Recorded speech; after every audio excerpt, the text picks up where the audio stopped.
नाज़रीन, 3-4 खबरें हैं और बड़ी दिलचस्प खबरें। एक तो ये है कि इमरान खान ने परवेज़ इलाही के बाद अब एक प्रॉपर्टी टाइकून से रब्ता किया है और कहा है कि मेरी उनसे मुलाकात करवा दो। उनसे किनसे आप समझते हैं? उनसे मुलाकात की एक कोशिश वो परवेज़ इलाही के ज़रिए उसने की। परवेज़ इलाही ने उसके साथ ब्लफ कर दिया और उसकी तफसील आपको मेरे ख्याल में मिल चुकी होगी कि परवेज़ इलाही ने किस तरह झूठ बोला और किस तरह ब्लफ किया। अब बहरहाल अब फिर ये कोशिश शुरू की गई है, लेकिन वहाँ से इनकार ही में जवाब आ रहा है। और दूसरी खबर यह है कि लॉन्ग मार्च का रुख चाहे पिंडी की तरफ हो चाहे इस्लामाबाद की तरफ हो, दोनों सूरतों में ये बंद गली में फंस गया है। और इस्लामाबाद में भी मुनासिब बंदोबस्त कर लिया गया है। इस्लामाबाद के दाखिली रास्ते जो गैर रवायती रास्ते हैं, यानी जहाँ से आम आमदोरफ्त नहीं होती लेकिन इस्लामाबाद के अंदर दाखिल हुआ जा सकता है, उन तमाम रास्तों पर स्नाइपर बिठा दिए गए हैं। स्नाइपर यानी हुकूमत की तरफ से, मतलब ये है कि वो जिनको हम कहते हैं निशानाबाज, निशान की शार्प शूटर का लफ्ज़ तो बड़ा नेगेटिव किस्म के मानों में आ जाता है, लेकिन शूटर समझ लीजिए जो बड़ी एक्यूरेसी के साथ शूट करते हैं, उनको बैठा दिया गया है। और पिंडी का भी जो घेराव का मनसूबा है वो असल में कल जिस तरह के मैं बात कर रहा था कि शायद इसमें कोई अफवाहबाजी है, लेकिन ये पता चला है कि वो हकीकतन एक यानी मनसूबा था और उसमें 2 उन अफराद की पूरी मदद हासिल थी जो अब मुख्तदर इदारों के निशाने पर हैं और जिनका जिक्र ये वाडवा साहब ने या वाबदा साहब ने, उनका क्या नाम है, उन्होंने अपनी एक टीवी इंटरव्यू में 2 खास आदमियों का इस्तेलाह इस्तेमाल करके जिक्र किया, नाम नहीं लिया।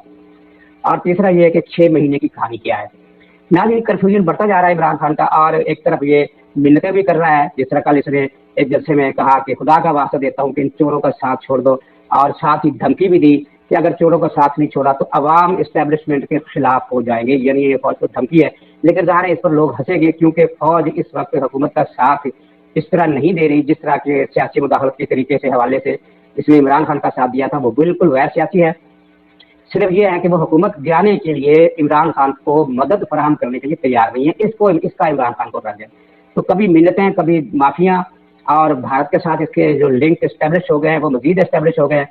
और अब इसमें कन्फ्यूजन ने एक नया ये इख्तियार किया है कि ये 6 महीने की तारीख दे रहा है और कभी कह रहा है कि लॉन्ग मार्च 8 दिन अभी और लेगा, मजीद 8 दिन, यानी 4 नवंबर की बजाय ये 8 नवंबर को, बल्कि इससे भी आगे जा सकता है जब ये इस्लामाबाद पहुंचेगा। तो इसकी कहानी क्या है, ये भी सारी इसी के साथ चूंकि मुतल्लक है। 2 रोज पहले परवेज इलाही के साथ इसने जो रब्ता किया था उसका खुलासा मैं फिर यहाँ बता दूं, शायद कहीं आपके ज़हन में ना हो, कि इसने परवेज इलाही से कहा था मेरी मुलाकात करा दो। परवेज इलाही ने उसको जब पता चला कि वो साहबान जो हैं वो जहाँ मेदिया रोड पर शादी की एक तकरीब में आ रहे हैं, तो इसने फिर फोन करके उनसे कहा कि मैं भी आ जाऊँ इस शादी की। इस दावत में परवेज इलाही को दावतनामा नहीं दिया गया था, जिस पर उन्हें इजाज़त दी और जब वहाँ पहुंचा और वहाँ पहुंचकर इसने बातचीत की और बातचीत में हस्बे साबक एक सतरी इनकार था कि हम गैर सियासी लोग हैं, आप हुकूमत से जिस तरह चाहे मुज़ाकरा कर रहे हैं, हमें इसमें कोई इतराज़ नहीं। ये इनकार मिल गया, लेकिन परवेज इलाही ने इस दौरान इमरान खान को फ़ोन किया कि बात बन गई है और तुम फौरन पहुंचो ताकि मुलाकात तुम्हारी कराई जा सके। वो इमरान खान छोड़कर पहुंचा लेकिन मुलाकात नहीं हुई। और असद उमर ने जो झूठ बोला था कि इस वक्त मुज़ाकरात हो रहे हैं, वो जुज़वी तौर पर सच था कि यानी इमरान खान गया इसी चक्कर में था। और लेकिन ये है कि वहाँ कोई राब्ते वापस, और अभी ताज़ा तरीन खबर है वो यही है कि किसी किस्म के कोई मुज़ाकरात नहीं हो रहे। तो अब परवेज इलाही की तरफ से मायूसी के बाद इसने एक टाइकून, प्रॉपर्टी टाइकून से रब्ता किया है, क्योंकि उसका ख्याल है, और इतना गलत ख्याल भी नहीं है, कि उसके पाकिस्तान के हर ताकतवर आदमी से ज़ाती ताल्लुकात हैं। इस हद तक तो उसकी सोच ठीक है कि यानी ज़ाहिर है कि उसको अगर वो किसी से फ़ोन करता है या किसी को फ़ोन करता है, किसी से बात करता है, तो उसका वो फ़ोन अटेंड किया जाएगा और बात भी सुनी जाएगी। लेकिन आगे का जो हिस्सा है वो इमरान खान का ख्याल गलत है कि वो कोई किरदार अदा कर सकता है, क्योंकि इस मरतबा जो फैसला हुआ है फौज में वो इख्तिलाफी फैसला नहीं है।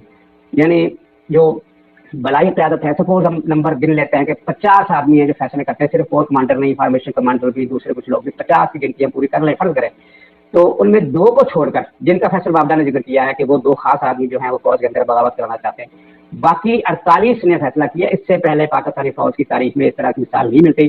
ज़ियाउल हक ने भी जो मार्शल लगाया था, तो अगर 12 आदमी थे तो 7 उसके साथ थे, 5 उसके साथ नहीं थे। जब मुशर्रफ ने मार्शल लगाया तो तब भी 3-4 उसके साथ थे, बाकी उसके साथ नहीं थे। इस मरतबा इन 2 को माइनस कर दे तो 100% फौज की क़यादत ने ये फैसला किया है कि हमने हिस्सा नहीं लेना, सियासत का कोई किरदार अदा नहीं करना।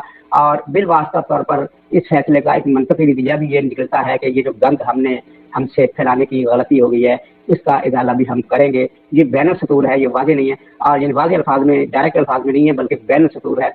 और ये फैसला इस हद तक किया गया है कि आने वाले 2 अशरों तक वही लोग क़यादत करेंगे स्टेप बाय स्टेप अपनी अपनी बारी पर जो इस सोच के हामिल है। और ये पाकिस्तान की तारीख का एक बहुत बड़ा इनकलाबी मोड़ है, جس کا کریڈٹ آپ چاہے تو نواز شریف کو دے دیں, چاہے تو جنرل باجوہ کو دے دیں, چاہے تو فوج کی دوسری قیادت کو دے دیں, لیکن یہ فیصلہ واقعتاً ہو چکا ہے. اس لیے پراپرٹی ٹائکون والا جو ہے مسئلہ, عمران خان کی جو اس سے امیدیں ہیں وہ قطعاً بار آبد ثابت نہیں ہوں گی. ابھی تک پراپرٹی ٹائکون کی طرف سے کسی ملاقات یا رابطے کی کسی ذریعے سے خبر نہیں آئی, ہو سکتا کل آ جائے, لیکن یہ اس نے رابطہ کیا ہے.